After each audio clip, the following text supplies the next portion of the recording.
നമസ്കാരം. ഞാനിന്ന് ജൂൺ 5 നമ്മുടെ പരിസ്ഥിതി ദിനവുമായി ബന്ധപ്പെട്ട് നമ്മുടെ മെട്രോ സിറ്റി, നമ്മുടെ എറണാകുളത്ത് ആണ്. ഇവിടെ എനിക്കേറെ ഗുരുസ്ഥാനീയനായ ബഹുമാന്യ ജെ കുറ്റിക്കാട്ട് സാറിൻ്റെ ദേശാഭിമാനി ജംഗ്ഷനിലെ കുറ്റിക്കാട്ട് വസതിയിലാണ്. ഞാൻ വളരെ ഔപചാരികമായിട്ടാണ് ഇന്നലെ സാറിൻ്റെ ക്ഷണം സ്വീകരിച്ച് ഇന്നത്തെ പരിപാടിക്ക് എത്തിയത്. ഇവിടെ വന്നപ്പോൾ എന്നെ അത്ഭുതപ്പെടുത്തി.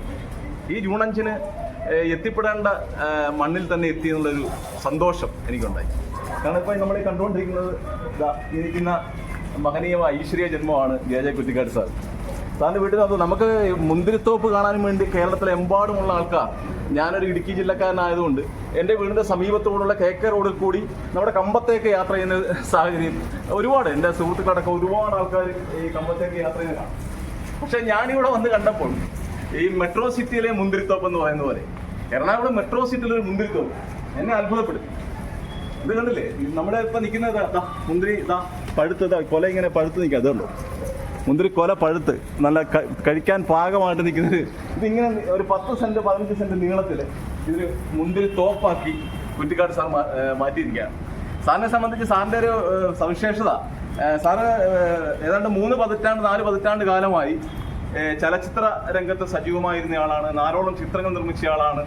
അതിലുപരി സാമൂഹിക പ്രവർത്തകനാണ്, ജീവകാരുണ്യ പ്രവർത്തകനാണ്, പരിസ്ഥിതി പ്രവർത്തകനാണ്, സകല കലാവല്ലഭനാണ്. അപ്പം സാറിനെ പോലും ഈശ്വരീയ ജന്മത്തിൽ ഇന്ന് അദ്ദേഹത്തിന് വസതിയിലെത്തുവാനും അദ്ദേഹം കൺവീനറായിരിക്കുന്ന ഓസിയ ഫൗണ്ടേഷൻ്റെ പരിപാടിയിൽ പങ്കെടുക്കാനുള്ള ഒരു ഭാഗ്യം എനിക്കും ഇന്ന് സിദ്ധിച്ചിരിക്കുകയാണ് ഈ ജൂൺ 5.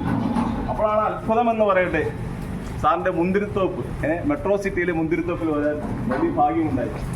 ഇത് നമുക്ക് സാറിനോടൊന്ന് ചോദിക്കാം. സാറിന് ഈ മുന്തിരിത്തോപ്പിനോട് മറ്റുള്ള ഒരു പ്രണയം, സാറ് എനിക്കത് സാറിന്റെ ജീവന തുല്യം അവരെ സ്നേഹിക്കുന്നു. ഞങ്ങൾ വരുമ്പോൾ സാറ് വെള്ളം നനച്ചുകൊണ്ടിരിക്കുക. രാവിലെ അദ്ദേഹത്തിന്റെ ദിനചര്യകളിൽ വളരെ പ്രധാനപ്പെട്ട ഒരു സംഭവമാണ് മുന്തിരിക്ക് വെള്ളം നനയ്ക്കുക എന്നുള്ളത്. ഞങ്ങൾ വരുമ്പോൾ സാർ അത് ചെയ്തുകൊണ്ടിരിക്കുകയാണ്. അത് കൃത്യ സമയത്താണ് എത്തിയത്. സാറെ നമുക്ക് നോക്കാം. ഇതാണ് നമ്മുടെ ജെ കുറ്റിക്കാട്ട് സാറ്. ഇതിന്റെ ഇലകൾ തണുപ്പിക്കുക. ഇലകൾ തണുപ്പിച്ചുകൊണ്ടിരിക്കുകയാണ്. അതിന്റെ മുന്തിരി രാവിലത്തെ അദ്ദേഹത്തിന്റെ ദിനചര്യകളിലൊന്നാണ്. ഇവർ രാവിലെ എഴുന്നേൽക്കുക, അതിനെ കുടിക്കാനുള്ള വെള്ളത്തിനൊപ്പം തന്നെ ഒരു നനയും ആവശ്യമാണ്. അതെ അതെ അതെ, അത് എന്തായാലും കൂടുതൽ ഈ ഭാഗത്ത് ഒരുപാടുണ്ട്. നോക്കി ഇപ്പൊ സാറാ വെള്ളം തെളിച്ച ഭാഗത്ത് സാറേ വരുന്നുണ്ട്. ഈ ഭാഗത്ത് ഇങ്ങനെ കുലകളുണ്ടോ? ഈ ഭാഗത്ത് അത് പഴുക്കുന്ന ഇട പരുവായിട്ടേ ഉള്ളൂ. അത് കാണിച്ചു കൊടുത്ത കൃത്യമായിട്ടുണ്ടോ? അത് ഇങ്ങനെ ഇങ്ങോട്ട് നീക്കിയൊക്കെ ഇങ്ങനെ ഇവിടെ ഇതുണ്ട്. ഫുള്ളായിട്ട് ഇങ്ങനെ മുന്തിരി ഇങ്ങനെ കൊല കണക്കിന് ഇങ്ങനെ കിടക്കുകയാണ്. എന്തായാലും ഒരു വലിയ മഹാഭാഗ്യം. അപ്പൊ ഇത് നിങ്ങളെ പരിചയപ്പെടുത്താൻ വേണ്ടിയാണ് ഞാൻ വന്നത്. ഒരുപാട് സ്നേഹം.